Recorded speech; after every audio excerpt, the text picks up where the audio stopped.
August 21 இன்றைய உலக நிகழ்வுகள் பற்றி சுருக்கமான தகவல்கள்.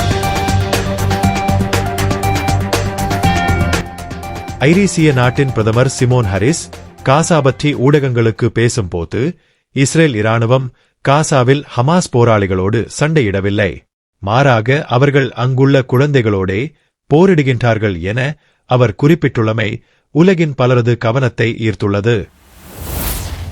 வழமைக்கு மாறான ஹிஸ்புல்லாக்களின் தாக்குதல். இன்று வழமைக்கு மாறாக இஸ்ரேலிய கட்டுப்பாட்டு பகுதியை நோக்கி ராட்சத தாக்குதல் ஒன்றை ஹிஸ்புல்லா போராளிகள் செய்துள்ளனர். அதாவது, யுத்தம் ஆரம்பித்த காலத்தில் இருந்து நேரடியாக பொதுமக்களை இலக்கு வைத்து எந்த ஒரு தாக்குதல்களையும் ஹிஸ்புல்லா போராளிகள் மேற்கொள்ளவில்லை. ஆனால் இன்று கோலான் குன்று பகுதிகளில் வாழும் இஸ்ரேலிய மக்களின் வசிப்பிடத்தை நோக்கி ஹிஸ்புல்லாக்கள் ரொக்கட் தாக்குதல் செய்துள்ளனர். இவற்றின் உயிரிழப்புகள் பற்றிய விவரங்களை இஸ்ரேல் இதுவரை வெளியிடவில்லை. இதுபற்றி லெபனானிய ஊடகங்கள் குறிப்பிடும்போது, ஏற்கனவே இப்பகுதியில் வாழும் மக்களை வெளியேறுமாறு ஹிஸ்புல்லா தரப்புகள் அறிவித்தல் விடுத்திருந்தது. இவ்வகையில் சுமார் 80% இஸ்ரேலிய மக்களை இஸ்ரேலிய அரசு இப்பிரதேசங்களை விட்டு வெளியேற்றியிருந்தனர். எனினும் இப்பிரதேசங்களில் இருந்து இன்றும் வெளியேறாத மக்களை அச்சுறுத்துவதற்கே இத்தாக்குதல் இடம்பெற்றிருக்கலாம் என ஊடகங்கள் குறிப்பிடுகிறது. மேலும் இது பற்றி போர் ஆய்வாளர்கள் குறிப்பிடும்போது, ஹிஸ்புல்லாக்கள் தரைமார்க்கமாக இஸ்ரேலின் கட்டுப்பாட்டில் உள்ள கோலான் குன்று பகுதிகளை கைப்பற்றுவதற்கான முன்னெடுப்புகள் போன்றே இத்தாக்குதல் நடவடிக்கை இடம்பெற்றுள்ளது என குறிப்பிடுகின்றனர்.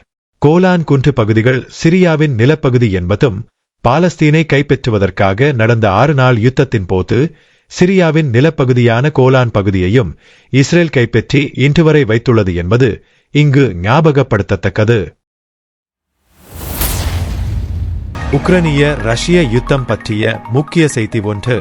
அண்மை காலமாக உங்களுக்கு தெரியும், உக்ரைனிய ரஷ்யா யுத்தத்தின் போது மேற்கத்திய மற்றும் அமெரிக்க ஆயுதங்களை பயன்படுத்தி உக்ரைனிய ராணுவம் ரஷ்யாவின் நிலப்பரப்புக்குள் ஊடுருவி பல்வேறு தாக்குதல்களை செய்து உலகையே திரும்பி பார்க்க வைத்தது.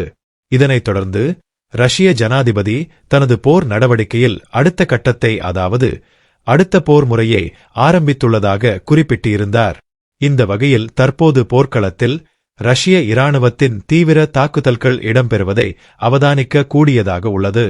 இது நடந்தாலும் உக்ரைனின் முக்கிய நகரான போக்டவசி நகரத்தை ரஷ்ய இராணுவம் கைப்பற்ற விடமாட்டோம் என்று அந்த ஊர் மக்களுக்கு உக்ரைனிய அரசாங்கம் திடமாக வாக்குறுதி வழங்கியிருந்தது.